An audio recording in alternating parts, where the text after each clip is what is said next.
Sabi mo, naniwala ba tayo na may makasalanan tayo?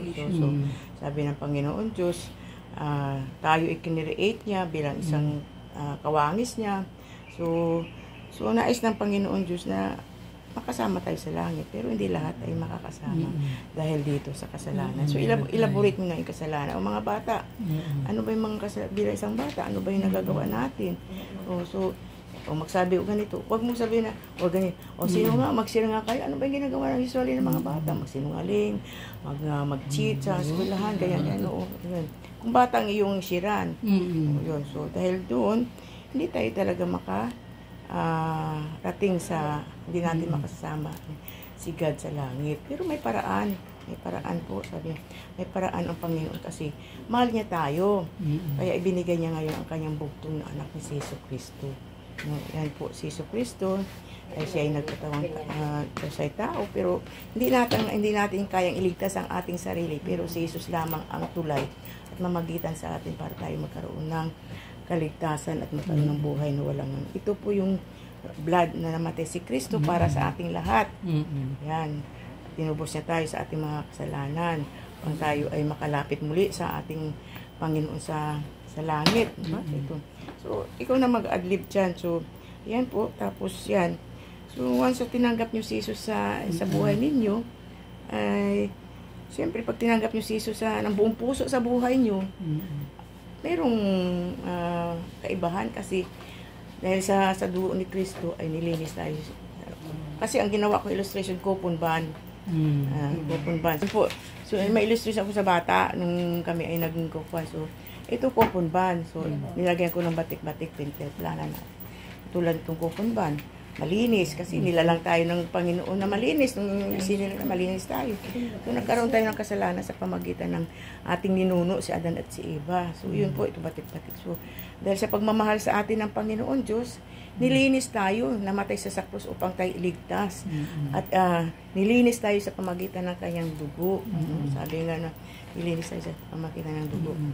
Tapos dito, ayan, ito po yung kupunban dahil tinanggap nyo na si Jesus bilang iyong Diyos sa tagapagligtas. Ito po, ayan, ibaliktad mo na naman yung kupunban, ito na po tayo. Itong kupunban na itong malinis, pangalagaan natin. Pero siyempre, hindi naman tayo yung katulad ni Jesus na hindi nagkasala.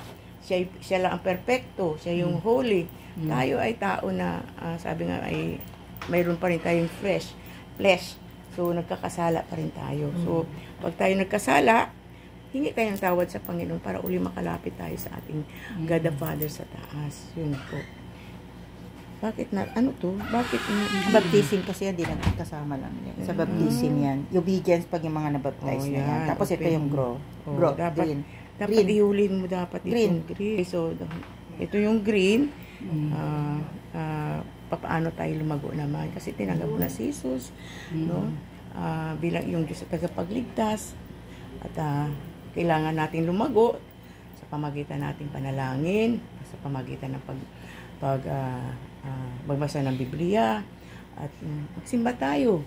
Magbasa tayo ng God's Word. So, paglago. Sa tulad ng puno kamo, na ang puno ay pag inaalagaan, ay lumalago. Tayo din, lumalago din tayo pag tayo ay patuloy tayong manambahan o hinahanap natin ang Panginoon Diyos, tayo ay lumago. So, hanapin tayo ng, kasi katoliko tayo. Oo. So, ang hirap ang magserap tayo ng Bible talaga ang pinag-uusapan. Bible talaga ang, nagbe-base tayo sa Bible. So, yun ang ating, So, i-base tayo sa Bible talaga. So, yun yung paglago.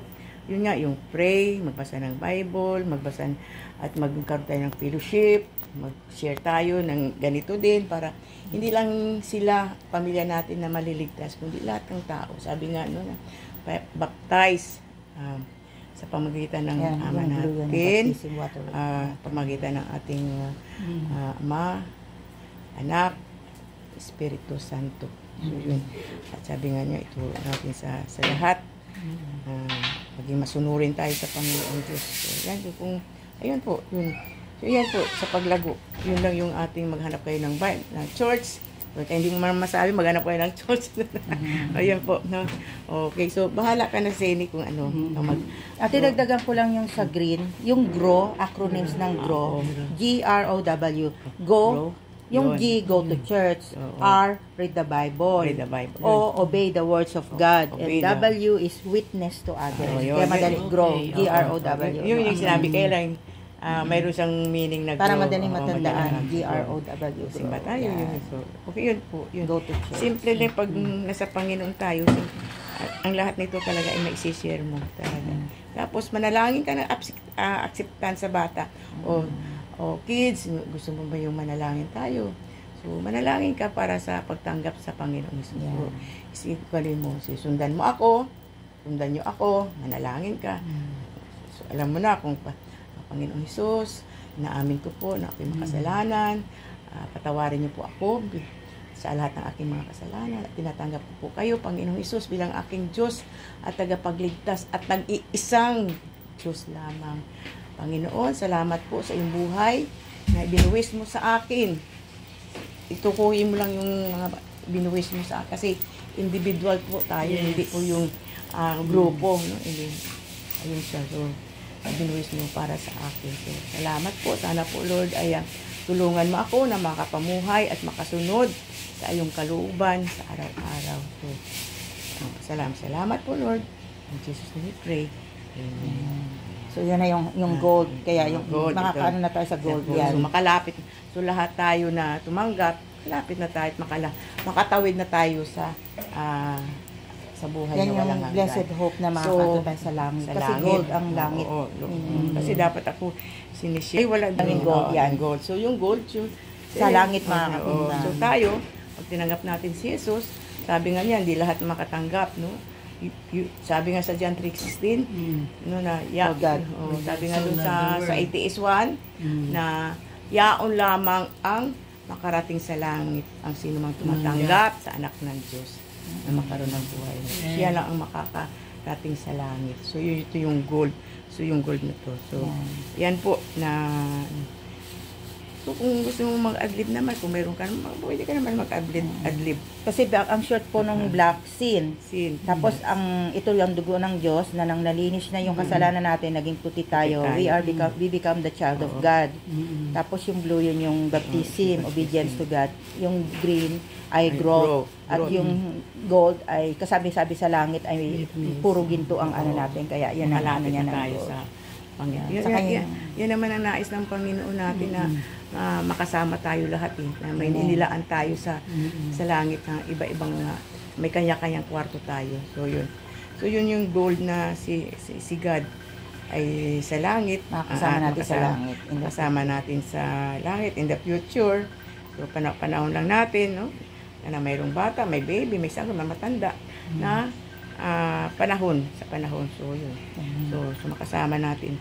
Ito na po. Minsan, pag nakasuot sa iyo yan, halimbawa, ayan, yan, madali mong masishare kasi lagi mo siyang dala. Pwede mong i-share sa mga bata o kung sino man yung gusto mong share. Kasi, ito yung very handy na laging, kaya lagi ako meron. Pero sa amin kasi ito yung ano, kaya yan po. Yan po ang ano ng gospel bracelet. Yan, explanation.